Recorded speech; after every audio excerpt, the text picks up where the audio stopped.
তার মানে প্রোডাক্টের রিকোয়ারমেন্ট গুলো ফুলফিল করার জন্য আমরা প্রজেক্ট নিতে পারি, অথবা প্রজেক্ট রিকোয়ারমেন্ট ফুলফিল করার জন্য আমরা প্রোডাক্টের রিকোয়ারমেন্ট গুলো নিতে পারি। দুইটা কিন্তু ভাইস ভার্সা। সো আমরা যদি একটু এখানে আসি, দেখেন যে প্রজেক্টের ক্ষেত্রে যে রিকোয়ারমেন্ট গুলো আছে, যে আমরা কোনো একটা প্রজেক্টের নিড অ্যানালাইসিস করার জন্য, অথবা প্রজেক্টের যে নিডটা আছে, যে কেন আমি প্রজেক্টটা করছি, সেই প্রজেক্টটার করার কারণটাই কিন্তু আমার সেই প্রজেক্টের রিকোয়ারমেন্ট হিসেবে কাউন্ট হয়ে থাকে। যেমন ধরেন প্রজেক্টের ক্ষেত্রে ফাইনাল যে আউটপুটটা আছে সেটা তো ডেফিনেটলি একটা রিকোয়ারমেন্ট। এর বাইরেও প্রজেক্ট চার্টারে কিন্তু আমাদেরকে বলে দেওয়া আছে যে আমরা কোন ডেটের মধ্যে কোনটা কোনটা আমাকে ফাইন্ড আউট করতে হবে। প্রজেক্ট চার্টারে কিন্তু আমাকে বলা আছে যে তুমি তোমার মাইলস্টোন ডেট গুলো বলো, কোন ডেটে কোনটা কাজ করবা। প্রজেক্টটাকে 3টা মাইলস্টোন মিলে হয়তো একটা ফেজ হতে পারে, তাহলে টোটাল যদি 5টা ফেজ থাকে, তাহলে টোটাল 5টা ফেজের প্রজেক্টে 15টা মাইলস্টোন থাকে। তার মানে টোটাল প্রজেক্টটা যদি 15টা মাইলস্টোনের হয়, তাহলে প্রত্যেকটা মাইলস্টোন শেষে আপনার একটা ডেট থাকবে। যে ডেট অনুযায়ী আপনি কি করবেন, একটা ডেলিভারেবলস দেবেন। সো এটা কিন্তু একটা প্রজেক্টের রিকোয়ারমেন্ট। পাশাপাশি কন্ট্রাকচুয়াল কিছু অব্লিগেশন থাকতে পারে, যেমন যে আমার বাজেট কতটুকু, আমার টাইম কতটুকু, শিডিউল কতটুকু, এগুলো কিন্তু আমার প্রজেক্টের একটা রিকোয়ারমেন্টের মধ্যে অবশ্যই আসবে। প্রোডাক্টের রিকোয়ারমেন্টের মধ্যে যেটা আছে, যেমন ধরেন কোন একটা প্রোডাক্টের থেকে যে আউটকামটা দরকার, যে আপনি পারপাসটা সার্ভ করতে পারেন। ধরেন আমি যদি একটা সোপের এক্সাম্পল দিলাম, সেই সোপের কাজ কিন্তু 3টা ছিল, তাহলে 100% হালাল সোপ হতে হবে, লেমন ফ্লেভার্ড হইতে হবে, ডুয়েল ফাংশন স্যুপ হইতে হবে, অনেকগুলো রিকোয়ারমেন্ট। তো বেসিক্যালি প্রজেক্ট স্কোপ ম্যানেজমেন্টের মধ্যে আমরা যেটা করি, যে যেহেতু প্রজেক্ট চার্টারের মধ্যে কি ছিল, হাই লেভেল রিকোয়ারমেন্ট গুলো দেওয়া ছিল, হাই লেভেল রিকোয়ারমেন্ট গুলো দেওয়া ছিল, আর প্রজেক্ট স্কোপ ম্যানেজমেন্টের মধ্যে সেটাকে আমরা লো লেভেলে নিয়ে আসি। তার মানে হাই লেভেল রিকোয়ারমেন্ট গুলোকে ভেঙে ছোট ছোট আকারে টুকরো করে নিয়ে আসি। টুকরো করে নিয়ে আসলে যেটা হয়, আমি প্রত্যেকটা টাস্ক আলাদা আলাদা করে ভেঙে নিতে পারি। যেমন আমরা একটা এক্সাম্পল যদি দিই, ট্রিপলি ডেতে আমরা হাই লেভেল রিকোয়ারমেন্টকে একটা ট্রিপলি ডেতে আমরা কি করতে পারি, ফুড থাকবে, ট্রান্সপোর্ট থাকবে, গেটস থাকবে, কালচারাল প্রোগ্রাম থাকবে। তো এটা হলো আমার হাই লেভেল রিকোয়ারমেন্ট। এখন আমি যদি ডিপ লেভেলে যেতে চাই, লো লেভেল রিকোয়ারমেন্টে যেতে চাই, তাহলে ফুড থাকবে ডেফিনেটলি, আমি জানি। তাহলে ফুড কি কি থাকবে, সকালের নাস্তা, দুপুরে লাঞ্চ থাকবে, রাতের বেলা হয়তো ডিনার থাকবে, অথবা বিকালে একটা স্ন্যাক্স দিতে পারি আমরা। তো এটা থাকতে পারে। তাহলে এখন যদি আবার আরেকটু ভিতরে ঢুকি, যে সকালের স্ন্যাক্সে আমি কি দিব, দুপুরের লাঞ্চে আমি কি দিব। আচ্ছা, দুপুরের লাঞ্চে ধরেন আমি খাবার দিব, ঠিক আছে ফাইন। তাহলে খাবারটা আসবে কোথেকে, আমি কি বানাবো নাকি আমি বাইরে থেকে কিনে নিয়ে আসবো, অথবা রান্না করাবো বাবুর্চি টাবুর্চি দিয়ে। সো যদি বাবুর্চি টাবুর্চি আনাই, তাহলে খাবারের যে ইনগ্রেডিয়েন্টস গুলো আছে কে দিবে, তাকে কি আমি ফুল ক্যাটারিং সার্ভিসে দিব, নাকি আমি বাজার করে দিব, সে রান্না করে দিবে।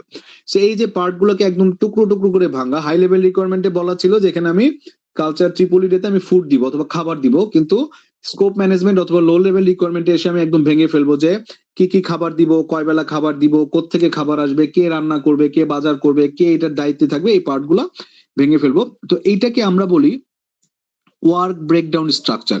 এই স্কোপ ম্যানেজমেন্ট থেকে আমরা ওয়ার্ক ব্রেকডাউন স্ট্রাকচারের একটা পার্ট পাই, যেটাকে আমরা বলতেছি ওয়ার্ক গুলাকে ভেঙে ভেঙে একটা টুকরা করে একটা সিকোয়েন্স দেওয়া, যে কোন কাজটা আগে হবে কোন কাজটা পরে হবে। এটা আমরা একটু সামনে গেলে আরেকটু ডিটেলসে ঢুকবো। তার মানে দেখেন, স্কোপ ম্যানেজমেন্টের মেইন কাজ হলো প্রজেক্ট চার্টারে যে হাই লেভেল রিকোয়ারমেন্ট গুলো আছে, সেই হাই লেভেল রিকোয়ারমেন্ট গুলোকে ভেঙে ছোট ছোট টুকরা করা, যাতে আমরা একটা ওয়ার্ক ব্রেকডাউন স্ট্রাকচারে এটাকে পরিণত করতে পারি। আচ্ছা, এখন দেখেন এই রিকোয়ারমেন্ট গুলো থেকে আমাদের কিন্তু প্রোডাক্ট রিকোয়ারমেন্ট অথবা প্রজেক্ট রিকোয়ারমেন্ট থেকে কিন্তু আমার স্কোপটা চলে আসে। সো নর্মালি আমরা যদি চিন্তা করি, একটা স্কোপ ম্যানেজমেন্টের মধ্যে দুই ধরনের পার্ট থাকতে পারে। একটা হলো যে কোনো প্রজেক্টের ক্ষেত্রে দুইটা পার্ট থাকতে পারে, সেটা হলো প্রজেক্ট স্কোপ অথবা প্রোডাক্ট স্কোপ। আমি এখন কিসের জন্য প্রজেক্ট করতেছি, প্রজেক্ট স্কোপের মধ্যে মেইনলি থাকে হচ্ছে কি টাইপের কাজগুলো আমি করব। প্রজেক্ট স্কোপের মধ্যে থাকবে হচ্ছে কি ধরনের কাজগুলো অথবা কোন প্রসেসে আমি কাজটা করব। আর প্রোডাক্ট ফিচারের মধ্যে আমার যেটা থাকে,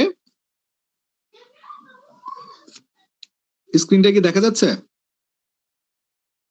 জি স্যার। আচ্ছা, তার মানে প্রজেক্ট স্কোপের মধ্যে আমি কোন কোন প্রসেস নিয়ে কাজ করব, সেই প্রসেসের জন্য কোন কোন কাজটা স্টপ থাকবে। যেমন ধরেন আমরা প্রজেক্ট ম্যানেজমেন্ট যে প্ল্যানটা করেছিলাম, প্রজেক্ট ম্যানেজমেন্ট প্ল্যানের মধ্যে একটা পার্ট ছিল যে আমি কোন টুলস এন্ড টেকনিক ইউজ করবো প্রজেক্ট স্কোপ ম্যানেজমেন্টের জন্য। অথবা কোনটা ডিসিশন ক্রাইটেরিয়া হবে অথবা কোন প্রসেসটা ফলো করব। তো এইটাকে আমরা প্রজেক্ট স্কোপ ম্যানেজমেন্টের মধ্যে নিয়ে আসতেছি, যে সব জিনিসগুলো ওয়ার্কের আন্ডারে পড়বে, প্রসেসের আন্ডারে পড়বে, সেটাকে আমরা বলতেছি প্রজেক্ট স্কোপ ম্যানেজমেন্ট।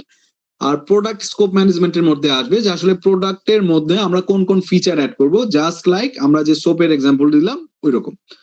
সো প্রোডাক্টের স্কোপের মধ্যে আমরা ফিচার গুলো রাখবো, আর প্রজেক্টের স্কোপের মধ্যে মোটা দাগে আমাদের ওয়ার্কের যে ফাংশন গুলো আছে সেই ওয়ার্ক ফাংশন গুলো থাকবে। সো এখন আমাদের টোটাল আমরা যদি নলেজ এরিয়া গুলো চিন্তা করি, সো আমরা যে এখানে যে স্ক্রিনে যে দেখতে পাচ্ছি যে প্রজেক্ট ইন্টিগ্রেশন ম্যানেজমেন্টটা হচ্ছে সেন্টারে থেকে বাকি যে নলেজ এরিয়া গুলো আছে সেই নলেজ এরিয়া গুলো কন্ট্রোল করবে। এখন এখানে যে রেড মার্কের যে এরিয়া গুলো দেখছেন সেই রেড মার্ক এরিয়া গুলো আমরা এখনো টাচ করি নাই, আর এখানে স্কোপ ম্যানেজমেন্ট যেটা সেটা আমরা এখানে করবো। তা এর সামনে আমরা যতই আগাতে থাকবো এক একটা করে রেড আমাদের ইয়েলোতে পরিণত হতে থাকবে, এবং আলটিমেটলি যখন আমাদের ফুল কোর্সটা কমপ্লিট হয়ে যাবে তখন আমাদের সবগুলো ইয়েলো হয়ে যাবে এবং আমরা সবগুলো আস্তে আস্তে জানতে পারবো। সো এখন দেখেন প্রজেক্ট স্কোপ ম্যানেজমেন্টের মধ্যে আমরা বেসিক্যালি যদি খুব সহজে চিন্তা করি যে আমরা আসলে এখানে প্রজেক্টের যে গোলগুলো আছে, আসলে কেন প্রজেক্টটা করছি, প্রজেক্টে কি কি ধরনের কাজ আছে, ওয়ার্ক আছে, কি কি ধরনের ফিচার আছে, এবং কোন কোন টাইমে কোন জিনিসগুলো ডেলিভারি করব, কত টাকার মধ্যে করব, সেই জিনিসগুলো আমাদের এখানে স্কোপ ম্যানেজমেন্টের মধ্যে আমার বেসিক্যালি এসে থাকে। সো কেন আমাদের প্রজেক্ট স্কোপ ম্যানেজমেন্টটা দরকার, যেহেতু প্রজেক্ট স্কোপ ম্যানেজমেন্টটা আমার ট্রিপল কনস্ট্যান্টের মধ্যে পড়েছে। সো ট্রিপল কনস্ট্যান্টের মধ্যে আমরা জানি যে এই স্কোপটাকে যদি আমি ফিক্স না করি, এটাকে যদি আমি বাড়াইতে চাই তাহলে টাইম বাড়বে এবং কষ্ট বাড়বে। আবার এখানে যদি আমি কমাইতে চাই তাহলে হয়তো টাইম কমবে, কষ্ট কমবে, কিন্তু আমার কাস্টমার যিনি আছেন অথবা আমার যে স্পন্সর আছেন ওনার পারপাস হয়তো আমি সার্ভ করতে পারবো না। সো ইন দ্যাট কেস স্কোপটা এমন একটা পার্ট, আমি খুব বেশি এক্সপেকটেশন আসলে আমার এই প্রজেক্ট থেকে কি কাজটুকু করবে স্পেসিফিক ওই জিনিসটাকেই ফাইন্ড আউট করা হচ্ছে স্কোপ ম্যানেজমেন্টের কাজ। সো দেখেন আমাদেরকে প্রথমে করতে হবে যেটা, যে আমাদের প্রজেক্টটা কমপ্লিট করার জন্য আসলে কি কি কাজগুলো করা দরকার সেটাকে ফাইন্ড আউট করা, এবং এই কাজের বাইরে চার্টার যেটা আছে, প্রজেক্ট চার্টারে যেহেতু হাই লেভেল রিকোয়ারমেন্ট গুলো দেওয়া আছে, স্কোপ ম্যানেজমেন্টে আমি লো লেভেল রিকোয়ারমেন্ট গুলো নিয়ে কাজ করি, যদি হাই লেভেল রিকোয়ারমেন্টে না থাকে তাহলে সেই এডিশনাল কাজকে আমি কি বলতেছি, যাতে নো বলতে পারি যে এটা আমার প্রজেক্টের মধ্যে ছিল না। এবং প্রিভেন্টিং এক্সট্রা ওয়ার্ক অথবা গোল প্লেটিং। এবং গোল প্লেটিংটা কি জিনিস দেখেন, একটা হলো আপনি অনেক সময় যেটা করতে পারেন, আমরা যখন দোকানে বিভিন্ন সময় কেনাকাটা করতে যাই দেখবেন আমাকে কি অনেক সময় গিফট দিয়ে দেয় যে স্যার এটা নিয়ে যান। কিরকম, আপনি হয়তো একটা টি শার্ট কিনলেন, টি শার্ট কেনার পর বললো যে ঠিক আছে স্যার আপনার জন্য একটা চাবি রিং গিফট দিলাম, অথবা আপনার জন্য একটা ছোট একটা স্মার্ট ওয়াচ গিফট করে দিলাম। তো এই জিনিসগুলোকে বলা হচ্ছে গোল্ড প্লেটিং। গোল্ড প্লেটিং মানে হচ্ছে যে আপনার স্কোপের মধ্যে নাই, বাট আপনি জিনিসটা কাস্টমারকে খুশি করার জন্য দিচ্ছেন। তো এই ধরনের গোল্ড প্লেটিং বলা হচ্ছে যদি আপনি কাস্টমারকে ক্রমাগত এরকম চাওয়ার আগে অনেক কিছু অফার করে বসেন, তাহলে কাস্টমার কি করবেন, একটা সময় গিয়ে সাইমন শাহরিয়ার বলেন। স্যার আমরা তো হচ্ছে স্যার ক্লাসটা করতেছি কয়দিন পরে স্যার মিট, আমরা তো স্যার বুঝতেছি না ওইভাবে। আপনার রেকর্ডেড ভিডিও স্যার দেখা হয়েছে স্যার, আমাদের সেকশনের সবারই সমস্যা, তো আমাদের অফলাইনে 2টা ক্লাস দরকার স্যার। অফলাইনে কাজ তো করতে পারবো না, আপনারা তো গত সপ্তাহে আসলেন না, এই সপ্তাহে আসলেন না, আমি কিভাবে অফলাইনে স্যার ক্লাস আমরা তো আর বন্ধ দেই নাই স্যার, আমাদের হচ্ছে স্যার আমরা তো আর বন্ধ দেই নাই স্যার, ভার্সিটি তো বন্ধ ছিল। হ্যাঁ তখন আমিও তো কি করবো বলেন, আমি তো শনিবার দিন ছাড়া ক্লাস নিতে স্যার পারছি না। এখন স্যার আমরা তো স্যার এইভাবে বুঝতেছি না, এইভাবে তো পরীক্ষা লিখতে পারবো না স্যার। হ্যাঁ তাহলে কি করতে পারি বলেন। স্যার আপনার স্যার 3টা ক্লাস টানা নিচ্ছেন তো স্যার, এখানে আরো সমস্যা হচ্ছে স্যার। মানে আমার তো 3টা ক্লাস টানা নেওয়া ছাড়া সুযোগও নাই আপনাদের, কারণ আপনাদের স্যার শিডিউল যদি আছে। এটা যদি স্যার অফলাইনে 3টা ক্লাস হইতো স্যার সেটা টানা করা যেত স্যার, কিন্তু অনলাইনে আসলেই 3টা স্যার করা যাচ্ছে না স্যার। টানা আমি তো মাঝখানে আপনাদের ব্রেকও দিচ্ছি। স্যার অনলাইনে ওইভাবে প্রশ্ন করা যাচ্ছে না, মানে একটু ক্রিটিক্যাল হয়ে যাচ্ছে স্যার। স্যার এই কোর্সটা আমাদের মানে সাবজেক্টের ভিতরের কোনো কোর্স না স্যার, এটা তো মানে বুঝতেও পারতেছি না স্যার কি হচ্ছে, মানে এটাই সমস্যা। বুঝতে পারতেছেন না, না বললে তো আমি জিজ্ঞেস করছি কোথায় বুঝছেন না। স্যার ওইটাও তো বুঝতেছি না স্যার, কি বুঝতেছি না। সমস্যা তো ওখানেই। আপনার এখন কোথায় আছেন আপনি? স্যার হলে আসতেছি স্যার। হলে আসতেছেন? তো আপনি জি, কিভাবে স্যার। এক্সপেক্ট করেন যে আপনি এখন ক্লাসে বুঝতে পারবেন রাস্তায় বসে বসে? স্যার তাছাড়াও একটা প্রবলেম কি, আমরা একটা ক্লাস শুধু অনলাইনে করছি মানে একদিন, তাছাড়া হুম। সবগুলো অফলাইনে করছি, আর তাছাড়া সবগুলো ক্লাস অফলাইনে করছি স্যার, মানে অনলাইনে। এই না অনলাইনে করছি দেখেন, কিন্তু আমাদের আমি মধ্যে আপনাদেরকে প্রবলেম একটা কথা বলি, সেটা হলো হচ্ছে। আপনাদের মধ্যে কয়েকজন দেখলাম মেট্রো রেলে চড়ে ক্লাস করতেছেন, কেউ হচ্ছে রাস্তায় ঘুরে বেড়াচ্ছেন, কেউ বাসায় থেকে আসতেছেন। তো যদি এরকম অবস্থায় থাকেন কিভাবে এক্সপেক্ট করেন যে আপনার ক্লাসে বুঝবেন? এটা তো আপনার স্যার এখন ক্লাস আমাদের টাইম, তাই না? ক্লাস টাইমের মধ্যে যদি আপনারা ক্লাসের মধ্যে ফুললি অ্যাটেন্ড না করেন তো কিভাবে আশা করেন বুঝবেন আপনারা?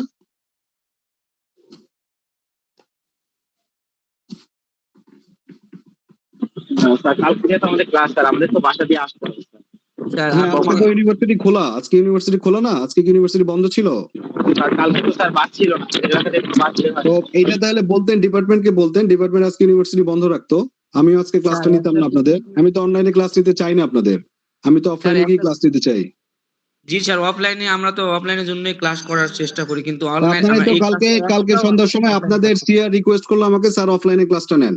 আমি তো অফলাইনে ক্লাস নিতে চাই না আপনাদের। আমি কি আপনাদের ক্লাস নিতে চাই বলেন?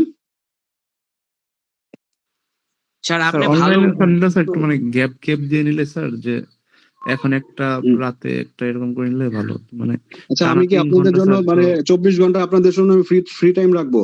24 ঘন্টা আপনাদের জন্য ফ্রি টাইম থাকবো, যখন আপনাদের মর্জি হবে তখন আমি ক্লাস নিতে পারবো? আমার কি আর কোনো কাজ নাই? জি না মানে স্যার।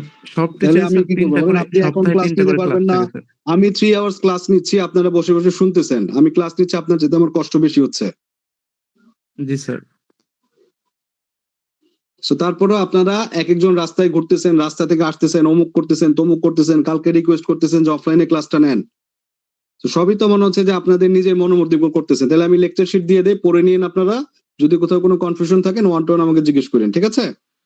সরি স্যার, মানে আমরা লেকচার শিট দিয়ে কেন করবো স্যার, কিন্তু অফলাইনে ক্লাসটা করা তো আমাদের জরুরি স্যার। অফলাইনে ক্লাস না করলে বুঝবো কি করে স্যার? ওইভাবে তো অনলাইনে অ্যাটেনশন থাকতেছে না ঠিক মতো স্যার। মোবাইলে হুট করে মন চাচ্ছে যে একটু অন্য কোনো অপশনে যাই, এই জন্য গজামিল হয়ে যাচ্ছে। আর তার মধ্যে লং টাইম ক্লাস, একটা একটা করে 3টা ক্লাস একদিনে টানা, এটা আমাদের জন্য একটু কষ্টকর হয়ে যাচ্ছে স্যার। আপনি একটু প্লিজ বোঝার চেষ্টা করুন। ঠিক আছে, সমস্যা নাই, আমি আজকে ক্লাস এখানে ক্লোজ করছি, ঠিক আছে? আপনাদের যেদিন মনে হবে এই মিড টাইমের আগে আমাকে জানান, আমি অনলাইনে আরেকটা ক্লাস নিব, অফলাইনে ক্লাস নেওয়া সম্ভব না। হ্যাঁ, আচ্ছা, ক্লাস ক্লোজ করে দিচ্ছি আমি। স্যার আপনি মাইন্ড করেন না স্যার, অফলাইনে না একটু না, মানে ইটস এটা। ওকে, সমস্যা নেই। আমি ক্লাস ক্লোজ করে দিচ্ছি, আপনাদের নেক্সট যেদিন ক্লাস করতে মনে হবে আমাকে জানাবেন, যদি আমি ফ্রি থাকি আপনাদের ক্লাস নিব। Sir sir sir class of করেন না স্যার, ক্লাস তো আচ্ছা, আর আপনাদের শোনেন, আপনাদের অফলাইন অনলাইনে ক্লাস এরপর থেকে আর হবে না, ঠিক আছে? যদি অফলাইনে ক্লাস হয় হবে, আদারওয়াইজ এরপর অনলাইন কোনো ক্লাস হবে না আজকের পর থেকে। কারো কোনো কোশ্চেন আছে, কোনো কিছু জানার আছে?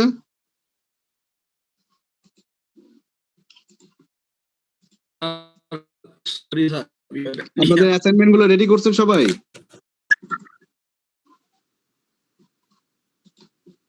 অ্যাসাইনমেন্ট গুলো রেডি করা আছে?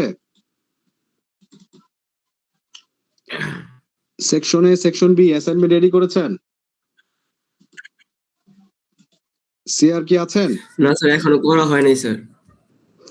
আচ্ছা, আপনাদের ক্লাস লেকচার অ্যাসাইনমেন্ট যেগুলো দেওয়া আছে সবার কাছ থেকে সফট কপি নিয়ে একটা গুগল ড্রাইভে আপলোড করে আমাকে লিংকটা দিয়ে দিন।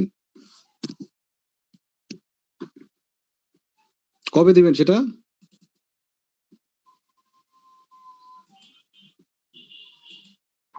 সিআর, স্যার আসসালামু আলাইকুম স্যার, 2 দিনের ভিতরে দিয়ে দিব ইনশাআল্লাহ স্যার। হ্যাঁ স্যার আপনি তো টাইম দিছিলেন স্যার, মেবি 15 তারিখে স্যার।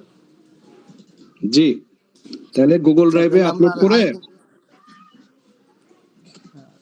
তাহলে স্যার আপনি যদি মানে টাইম দেন, আর 2 দিন টাইম দেন স্যার, আমরা 2 দিনের ভিতরে ইনশাআল্লাহ আমি গুগল ড্রাইভে আপলোড করে সবাইকে আপনার কাছে দিয়ে দিব স্যার। আচ্ছা ঠিক আছে। আপনাদের তাহলে আপনাদের পরীক্ষা কবে থেকে? স্যার 23 তারিখ থেকে পরীক্ষা স্যার। 23 তারিখ থেকে ক্লাস হবে, লাস্ট কবে? স্যার ক্লাস মেবি স্যার এই উইকে স্যার শেষ, মানে বৃহস্পতিবার এই পর্যন্ত যে শেষ। স্যার। তাহলে আপনাদের সাথে আমার আর কোনো ক্লাস হচ্ছে না, আমি আমার এই লেকচার শিটটা দিয়ে দিচ্ছি, আপনারা যদি পড়ে পড়ে নেবেন নিজেরা, ঠিক আছে? কোথাও কোনো কনফিউশন থাকলে গ্রুপে লিখেন, গ্রুপে লিখলে আমি ট্রাই করবো এক্সপ্লেন করার জন্য, ঠিক আছে? স্যার আজকে স্যার হ্যাঁ? আপনি স্যার একটু মন খারাপ করেন না স্যার, বিষয়টা হয়েছে কি স্যার আসলে না মন খারাপ করার কিছু নাই তো, ইটস ওকে। আপনাদের স্যার আমার তো আপনারা ক্লাস না করলে তো আমার জোর করে ক্লাস করানোর কিছু নাই। না স্যার, আসলে স্যার আপনি ওইভাবে নিয়েন না স্যার, আমরা তো আসলে ক্লাস তো করতেই চাই স্যার, আমাদের অনেক গ্যাপও হয়ে গেছে স্যার, আসলে সিস্টেমের ভিতরে আমরা পড়ে গেছি স্যার, আমাদের ইলেকশন পাশাপাশি অনেক বন্ধ স্যার, এটা তো আসলে আপনারও কোনো হাত নাই স্যার, আমাদের ওইভাবে হাত নাই স্যার। আচ্ছা Kindly সমস্যা নেই, স্যার আপনি এটা নিয়ে ক্লারিফিকেশনের কিছু নাই। আপনারা আপনাদের একটা ক্লাস টেস্ট নেওয়া দরকার, ঠিক আছে? জি স্যার, ক্লাস জি স্যার। টেস্টে আপনারা যদি দিতে চান আগামী এই সপ্তাহের মধ্যে একদিন ডেট ফিক্সড করেন, অনলাইনে ছাড়া তার অপশন নাই, অনলাইনে হয়তো ক্লাস টেস্টে নিতে পারি আমি, ঠিক আছে? কারণ একটা ক্লাস টেস্ট আপনাদের নেওয়া দরকার। L1 এর উপরে লেকচার হবে, কবে পরীক্ষা দিবেন যদি আপনাদের মনে হয় পরীক্ষা দিবেন ডেটটা আমাকে জানাইন, আমি ওইটা আমি পরীক্ষা নিব। আর যদি মনে হয় পরীক্ষা দিবেন না, জানার দরকার নেই, ঠিক আছে? অনলাইনে পরীক্ষা হবে। আর এই পরীক্ষার আগে আর আপাতত কোনো ক্লাস নাই, L3 টা আমি দিয়ে দিচ্ছি, আপনারা পড়ে নেবেন। কোথাও কোনো কনফিউশন থাকলে হোয়াটসঅ্যাপ গ্রুপে লিখে দিন, আমি এক্সপ্লেইন করার চেষ্টা করবো। স্যার মিডের সিলেবাসটা যদি একটু সামারি করে আপনি একটা শর্ট নোট দিতেন বা এরকম কিছু একটাই করতেন না ভালো। ক্লাসে তো মোটামুটি আমি আপনাদেরকে গাইড করছি না? জি স্যার। জি যে স্যার, আপনার করছেন, দুইটা ঠিক আছে, দুইটা সেকশন তারপরেও যদি একটা আপনাদের দিতেন ভালো L1 হতো। থেকে L4 পর্যন্ত চারটা লেকচার থেকে চারটা কোশ্চেন হবে। L2 এবং L4 এই দুইটাতে ম্যাথমেটিক্স আছে, এই দুইটা থেকে 13 মার্কসের ম্যাথ আসবে। আর L1 এবং L3 থেকে থিওরিটিক্যাল কোশ্চেন আসবে, অ্যানালাইটিক্যাল কোশ্চেন যেগুলো ক্লাসে পড়াইছি সেগুলাই। L1 এবং L3 থেকে অ্যানালাইটিক্যাল কোশ্চেন আসবে 12 মার্কের, ঠিক আছে? আর L1 এর উপরে একটা ক্লাস টেস্ট দেওয়ার কথা ছিল আপনাদের, কবে দিবেন? আমাদের সিআর 2 ক্লাসের সিআর আমাকে জানায়েন, আমি আপনাদের হয়তো অনলাইনে ক্লাস নিয়ে নিব, ঠিক আছে? আর আমি L3 লেকচারটা দিয়ে দিচ্ছি, পড়ে নিয়েন আপনারা। কারো কোনো কোশ্চেন না থাকলে আমরা ক্লাসটা কোর্স করছি। আর অ্যাটেন্ডেন্স যারা আছেন AB তে যারা আছেন সবাই অ্যাটেন্ডেন্স পাবেন, ঠিক আছে? মানে ক্লাস 1 ক্লাস 2 তে যারা জয়েন করেছেন সবার অ্যাটেন্ডেন্স পেয়ে যাবেন। Thank you. স্যার 1 এ তো অ্যাটেন্ডেন্স দিতে পারি নাই, বাট 2 তে দিছি স্যার। অনেকেই 1 এ দিতে পারে নাই স্যার। স্যার পালাইছে, মারা খা। স্যার আছেন এখনো? স্যার গেছে গে। এই সোহান, বল কেডা কথা কইছেন রে স্যারের বিষয়ে, যে টানা ক্লাসের প্রবলেম, তোরা ক্লাসের তো কইছে তো অনেকে কইছে অনেকে কইছে ভালো বাংলা মানে সাজে বাসাত হয়ে আসলে তো লাভ নাই ভাই, আসলেই তো সমস্যা। এই কোশ্চেন একটাও পারা হইছে না। এই বেটা অনলাইনে ক্লাস হয়েছে, এগুলো অনলাইন ক্লাস করা যায়? এতক্ষণ লাগে কথা বলার তো একটা সিস্টেম আছে, তাই না? কথা বলা স্যারের খারাপ হবে কি কইছে? শুরুতেই তো খারাপ হবে। ক্লাস হচ্ছে একটা কিচ্ছু বুঝি নাই। আরো তো চাইলে যে তোমরা অনলাইন ক্লাস করো। অনলাইন ক্লাস করার জন্য কি ল্যাবরেটরিতে ভর্তি হইছি? মিয়া সব ঠিক আছে, কিন্তু এটা কেন বলা যায় স্যার? এখন একটা নেন, এখন একটা ক্লাস নেন, একটা ক্লাস নেন, এটা কেন বলা ভাই? স্যারের বলা হয়েছে একটা অফলাইন ক্লাস নিতে, স্যার এগুলো অফলাইন ক্লাস নিতে পারবো না।